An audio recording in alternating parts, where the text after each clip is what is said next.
My mother-in-law announced my miscarriage at dinner, so I responded by announcing her infidelity at her anniversary party. When I was 12 weeks pregnant, I suddenly felt a strange warmth running down my leg while I was at the office. I went to the bathroom and saw that my dress was soaked in blood. Shaking uncontrollably, I called Mark and told him, "Something is wrong with the baby. I'm bleeding a lot. Come get me now." He answered, "I'm coming right now. Stay where you are." And I could hear him grabbing his keys and running out. When they finally got me into a room and hooked me up to the monitors, our baby was already gone. The doctor used words like spontaneous and nothing you could have done, but the only thing I could hear was that the little heart we saw on the ultrasound 3 weeks ago wasn't beating anymore, and nobody knew why. Mark sat next to me on the hospital bed, covered his face, and started to cry. I hugged him and said, "Forgive me." And he looked at me and replied, "No, of course not. This isn't your fault." He held me tight against his chest and we stayed like that until the nurse came in to explain what came next. We agreed not to tell anyone until we felt ready. "Your mom is the last person I want to see right now," I told him.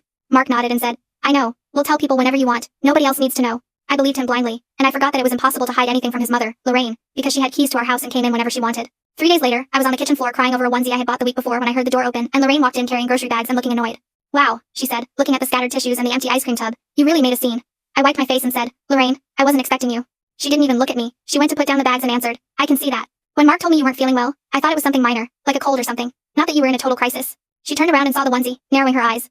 "Is that for a baby?" "Why are you crying over baby clothes, Elise?" I didn't want to tell her anything, but she kept giving me that look she uses when they mess up her order at a restaurant, and without any strength left, I just wanted her to leave. "I lost the baby," I said, and my voice cracked. 3 days ago. We didn't want to tell anyone yet. Lorraine's expression changed. It almost looked like she felt pity, if I didn't know how she really is. She sat next to me, took my hands and said, "Oh, sweetie, no wonder. I already suspected something was wrong with you, but I thought you were just in a bad mood again." I told her, "I'm not in a bad mood. I lost my baby." She squeezed my hands and said, Yes, I understand. And surely you're blaming yourself. Even though I'm sure the doctor told you these things happen, especially if it's the first pregnancy and you're stressed." She looked at me, tilting her head. "You have been very stressed, haven't you? You work too much. You don't take care of yourself. I've been telling Mark for months that you needed to slow down, but you never listened to me." I let go of her hands and said, "The doctor said it wasn't my fault." Lorraine nodded slowly, saying, "Sure, they always say that, but a woman knows she needs to take care of herself more, eat well, rest. It's not like you put your family first, is it?" She patted my leg and added, "But oh well. It's over. Nothing can be done now." I asked her, "Please don't tell anyone. I need time before the whole family knows." She even put her hand on her chest and swore, "I promise you, sweetie, I would never betray your trust. I swear on my marriage. This stays between us until you are ready. I just think the family deserves to know. They've been waiting for grandkids for so long. It's not fair for you to leave them in the dark out of shame." That Friday she called to tell me she was organizing a dinner because we needed the support of those who love us, just close family, she said. "You need to get out of your house. Or are you going to do the same old thing and only think about yourself?" So I put on a dress and let Mark take me to his parents' house. And when we arrived, I saw 30 people sitting in the dining room. I squeezed Mark's arm and whispered, "You said close family." And he just said, "I guess my mom invited more people.